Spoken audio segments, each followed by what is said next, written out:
John Tayman tells a harrowing, true story at the beginning of his book, The Colony.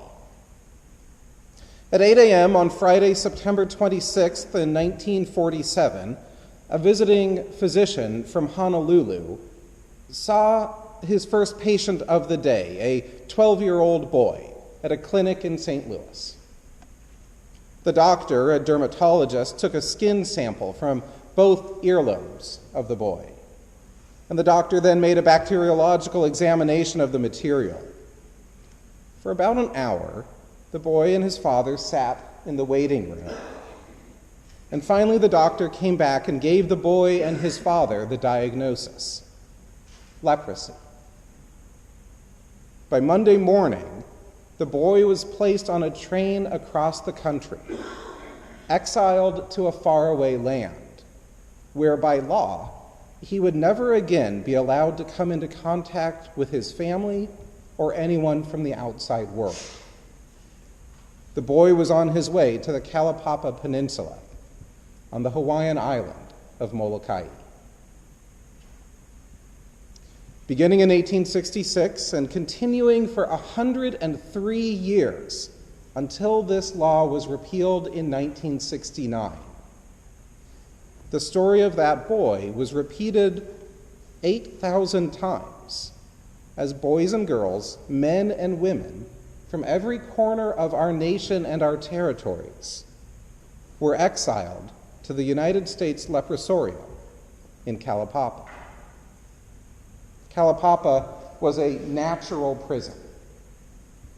It is surrounded by the tallest sea cliffs in the world and a little peninsula that sticks off the end of the island.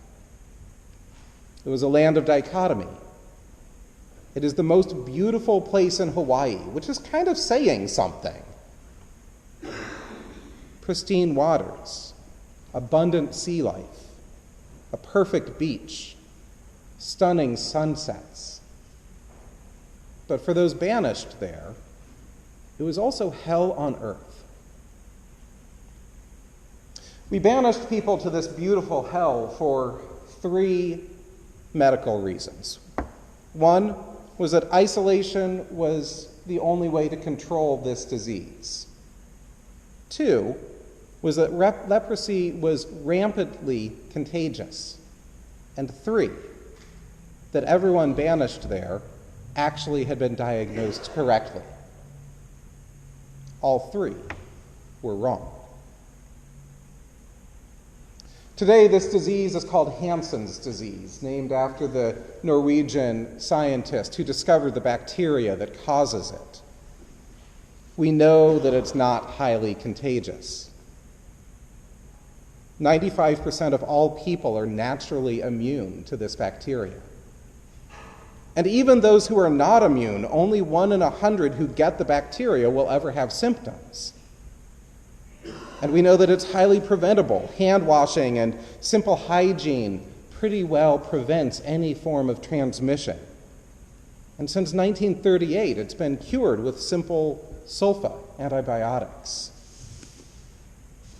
And we have learned, tragically, that like that 12-year-old boy, hundreds of men and women and children were misdiagnosed and never should have been sent to what was then called the leper colony.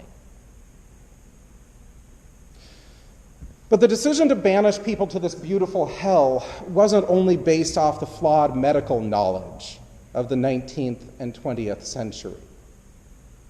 It was a religious act.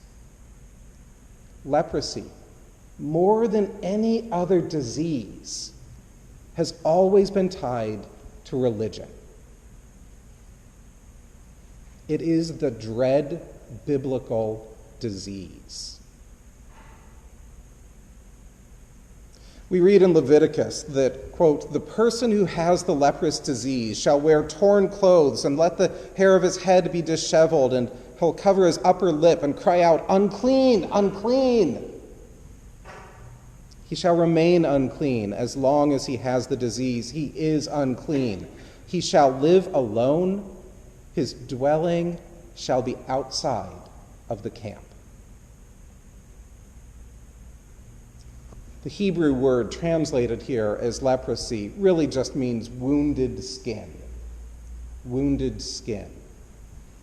Probably none of the people called lepers in the Bible actually had what we today call Hansen's disease. The Hebrew word applied to psoriasis and acne and warts and ulcers and eczema and any other form of skin blemish. But those words don't evoke the same fear.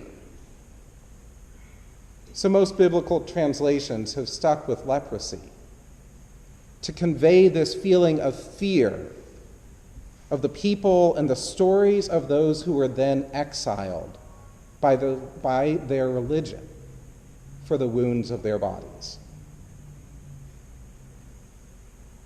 Today, actually, if we had to choose a disease to get, Hansen's disease would not be a terrible choice. If you could choose what disease to get, it wouldn't be a bad choice. It progresses really slowly, is cured really easily, and yet nobody would choose it because leprosy, being labeled a leper, it's a religious disease more than it's a medical disease. And this religious disease is spread by diseased religious values. There is this whole set of stories in the Bible which speak of welcoming and healing and including the outsider, the leper. Naaman, in today's reading that Karen did for us, Naaman in 2 Kings is the commander of a foreign army with close daily access to the king. He is far from banished. He is a leader among the people. The 10 lepers who approach Jesus in today's gospel are in the village when he arrives. And in both stories, it's not only this diseased person, but the diseased foreigner, a double outsider, who is healed and then gives thanks to God.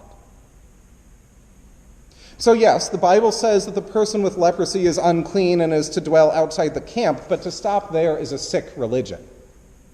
Because the Bible also tells us that we are to welcome and to heal and to recognize those we would normally label as outsiders.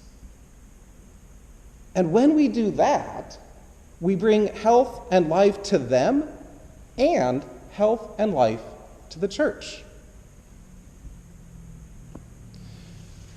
I think most of us are old enough to remember the heights of the AIDS and HIV/AIDS epidemic in the mid-'80s and through the '90s. People were afraid. But it wasn't just a fear of the medical unknown. There were proposals during that era to exile anyone diagnosed with AIDS to various places. And those ideas mostly came from Christian leaders who saw AIDS as a new biblical curse. Not only were the people sick, they were unclean. AIDS was the new leprosy. And given the choice between exile or welcome, harm or healing, many Christians decided it would be better to drive these people out. AIDS is today still a medical disease, but the religious stigma that came with it came from a diseased religious value. That's nothing new. It's not new at all. Earlier in Luke's gospel, we read about Jesus' return to Nazareth, how he preached about welcoming and healing the outsider.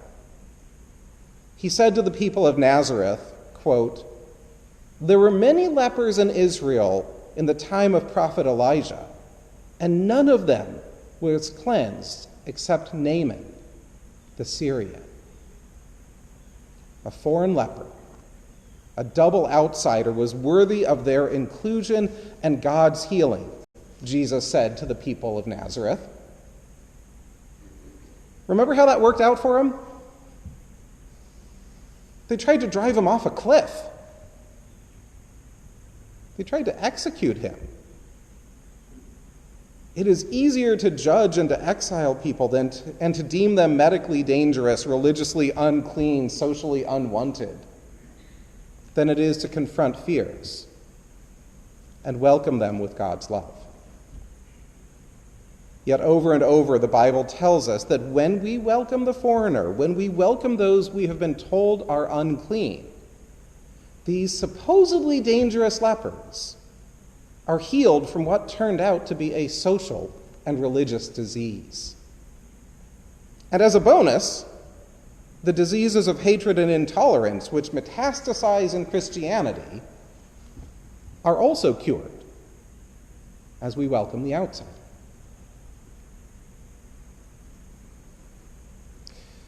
In 1866, the first exiled patients were tossed from ships into the Pacific Ocean and left to swim to shore in Kalaupapa. Included in that group was Reverend Holokahiki, a native Hawaiian ordained in the Christian Congregational Church. Decades later, Ethel Damon dedicated her book thusly to the first members of Silawama Church, whose names stand inscribed in their church register. 12 women and 23 men, former members of 6 congregational churches on Oahu, 1 on Molokai, 4 on Maui, and 4 in Hawaii, who in affliction and exile at Kalaupapa, Molokai, turned to their God and set up in 1866 a spiritual altar, which to this day remains a symbol and a beacon light to other sufferers who have followed in their footsteps.